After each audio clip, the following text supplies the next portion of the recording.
Hello and welcome to Prepare, Respond, Recover, What to Do When Disaster Strikes, New York State's Guide for Citizen Safety before, during, and after an emergency. We will begin with a short message from Governor Andrew Cuomo. You know who the first responder is? You are the first responder. You are the first responder in your own home. You are the first responder for your children. You are the first responder for your loved ones. You are the first responder for your neighbors. You need to be prepared. And the county executive is right. You know, we go through these things and we assume that we've been through it and we know. You don't know. And you can be better prepared. And you can have a plan. And you can have better skills. It will give you a sense of peace and calm in your own home. It'll give your family a support mechanism. It will give your neighbors and your block a support mechanism, and then we can build out from there. And that's what today is all about.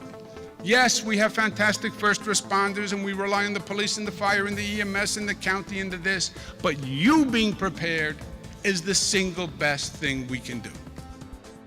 This presentation will cover three basics that will keep you, your family, and your neighbors safe during an emergency situation. They are prepare, respond, and recover. In a state as geographically diverse as New York, we are susceptible to many types of natural disasters and severe weather events. But not all disasters are naturally occurring. We have and continue to be a prime target for terrorists, and things can go terribly wrong on our roads, rails, and infrastructure. And in the 21st century digital age, technology can fail or be corrupted with untold consequences. Every New Yorker needs to be prepared for any of these contingencies. In the event of a disaster or emergency, everyday needs may not be readily available. Some advanced planning and common sense may make all the difference. Being prepared takes three simple steps: develop a plan, stock up on supplies, and be aware.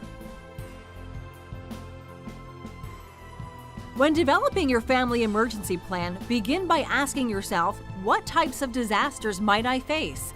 Know potential hazards and pick places to meet, one outside the home and one just outside the neighborhood.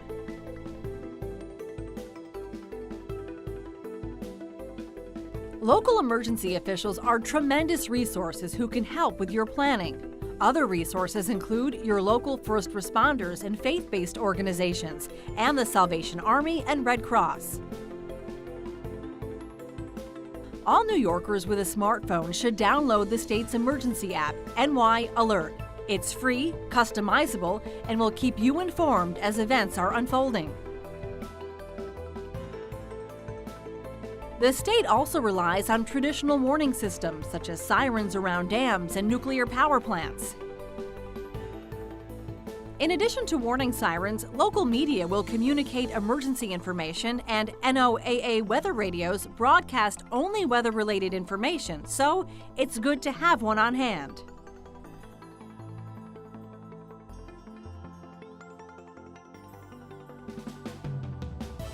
It is important to get involved. Help your neighbors, especially seniors and others who may not be able to care for themselves. Know in advance what services and plans are in place for your child's school or daycare center, your place of employment, or your parents' or grandparents' nursing facility. You may be separated from your loved ones during a catastrophic event. Any emergency plan must include predetermined locations to assemble both in and out of your community depending on the circumstances. Make sure you have a friend or relative to be your out-of-town point of contact. Eliminate dangerous fire hazards from your home or workplace. Take common sense steps to safeguard or remove combustibles, and limit combustible or flammable liquids such as gasoline to only what you need. Install and regularly test smoke detectors and carbon monoxide detectors on each level of your home, especially near bedrooms.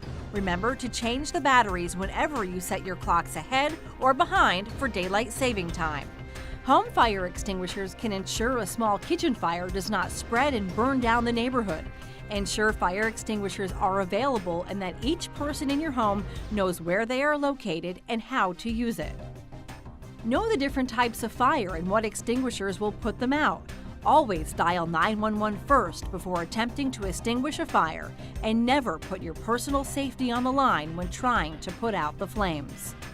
Different types of household items should be shut off in an emergency situation and deemed safe once compromised from damage or exposed to flooding.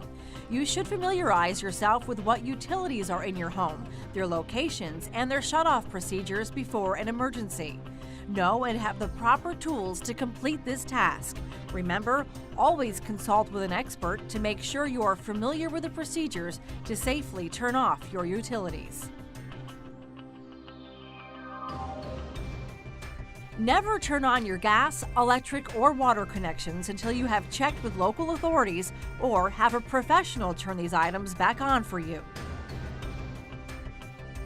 Familiarize yourself with your homeowner's or renter's insurance. Know what is covered and what is not. Most policies, for example, do not cover flood damage. Photograph your belongings to ensure full replacement cost.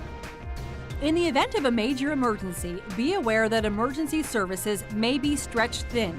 It may take a while to restore utilities and other services we take for granted. It is important to be self-sustaining for up to 7 to 10 days. Plan in advance. When the storm is here, it may be too late. Additional resources on provisions and reasonable amounts are available at www.prepare.ny.gov. Make sure you have a standard first aid kit. Emergency blankets, sleeping bags, gloves, and a backpack for evacuations should be part of your thinking. Don't take anything for granted that is normally readily available. Without power, you will lose your ability to charge your phone or listen to the TV or radio. Local stores will run out of items quickly and may take long periods of time to replenish. Your plan should include energy bars, canned and non-perishable foods, and plenty of water. Label the expiration dates and restock them every year. There are many things we can live without during a disaster. Water is not one of them.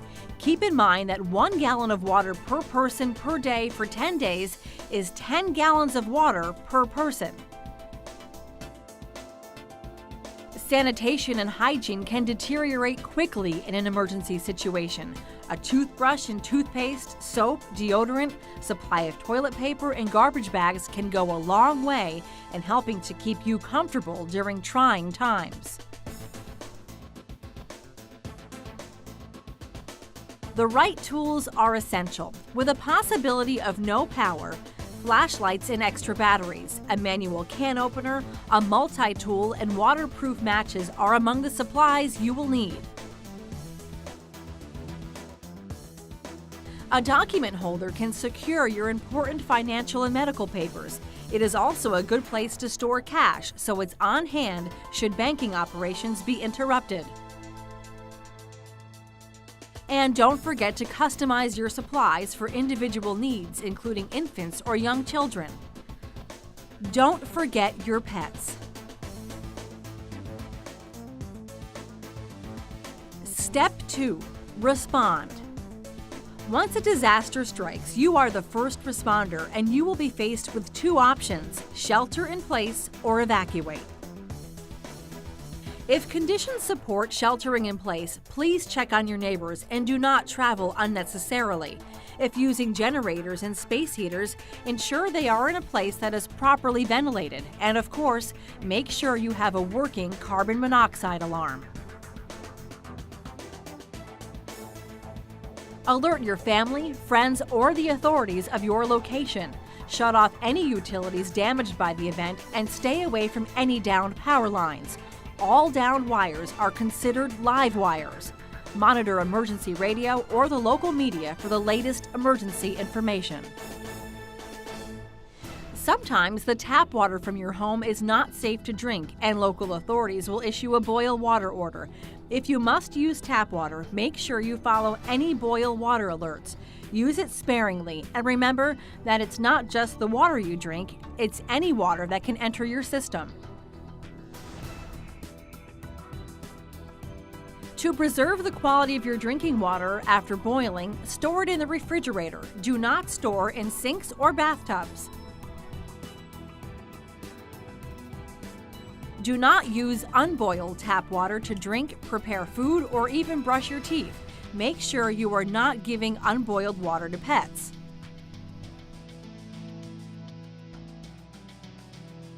You may choose or be ordered to evacuate your home. If ordered to leave, heed this advice, and if you have planned properly, you will be able to move quickly and with adequate supplies. If time permits, you should move valuables, turn off your utilities, and board up windows if necessary and/or possible.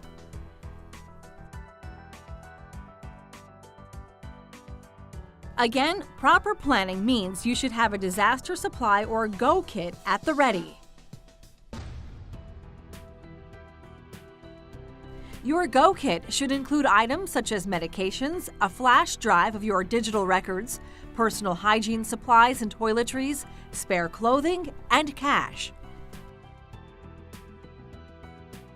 Take only the essentials and notify someone that you are leaving. Do not return home until the proper authorities have deemed the area safe.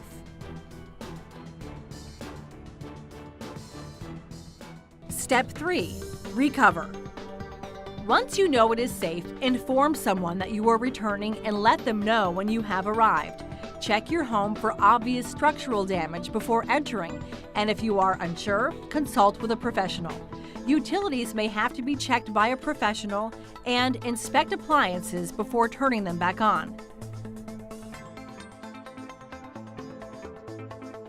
Local authorities will provide instructions on disposal procedures, including food, household waste, and debris. Make contact with your insurance company as soon as possible.